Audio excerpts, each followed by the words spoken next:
La princesse Anne a connu un parcours remarquable dans la lignée de succession britannique, passant de la 3e position à la 17e.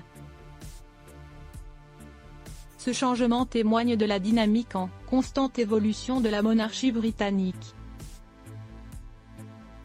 À sa naissance, Anne occupait la prestigieuse position de 3e, juste après sa mère, la reine Élisabeth II, et son frère aîné, le prince Charles.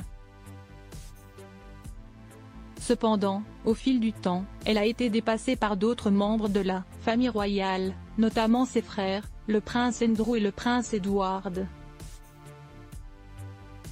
Ce changement dans la succession s'explique par l'évolution de l'égalité des sexes.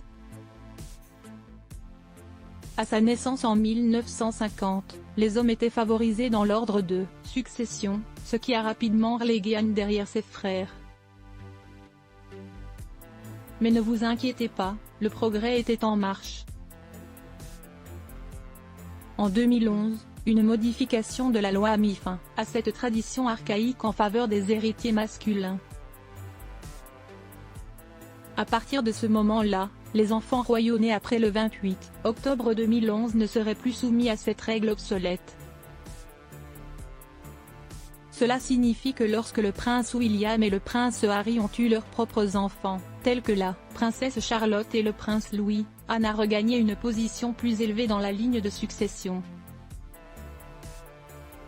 Il est également important de noter que la succession de la couronne Acte de 2013 a établi un ordre de succession fixe, ce qui explique pourquoi les neveux de la princesse Anne ne l'ont pas dépassé. Ainsi, le parcours de la princesse Anne dans la succession reflète les changements progressifs vers une égalité des sexes et une modernisation de la monarchie britannique. Cet acte garantit que la princesse Charlotte, malgré le fait d'être une fille, ne sera pas dépassée par son frère cadet, le prince Louis. C'est un pas dans la bonne direction pour l'égalité des sexes au sein de la famille royale. Avec l'arrivée d'Ernest George Ronnie Brooksbank, non seulement il sécurise sa 13e place sur le trône, mais il déplace également d'autres membres de la famille royale plus bas dans la liste. Même le duc d'Édimbourg lui-même se retrouve désormais à la 14e place. Cela montre à quel point la naissance d'un enfant peut avoir un effet d'entraînement dans la famille royale. En parlant d'Ernest, avez-vous vu la photo adorable que la princesse Eugénie a partagée sur Instagram? Cela suffit à faire fondre le cœur de n'importe qui.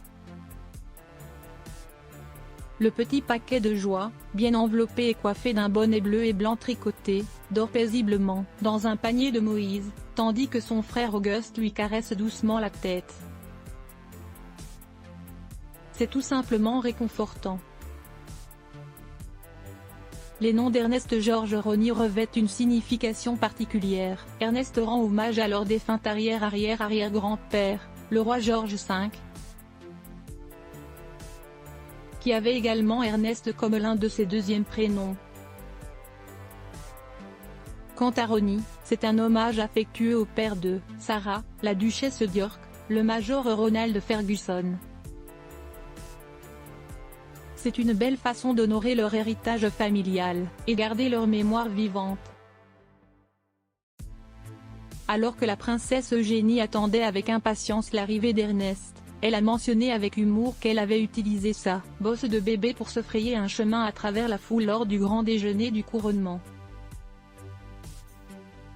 Célébrons donc la naissance de ce précieux petit et prenons un moment pour réfléchir au parcours remarquable de la princesse Anne, passant du 3e rang au 17e. Elle a gracieusement accepté sa place dans le paysage, en constante évolution de la monarchie britannique. Et qui sait ce que l'avenir réserve? La seule constante dans cette ligne de succession est le changement, et nous sommes impatients de voir ce qui se déroulera ensuite.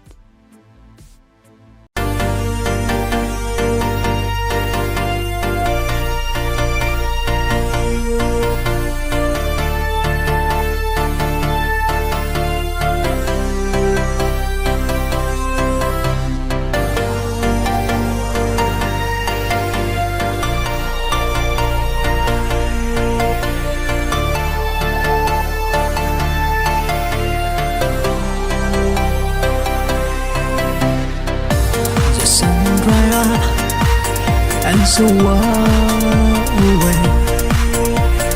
Birds start to sing. With the days I make. Here what on the air. We get very still. We tell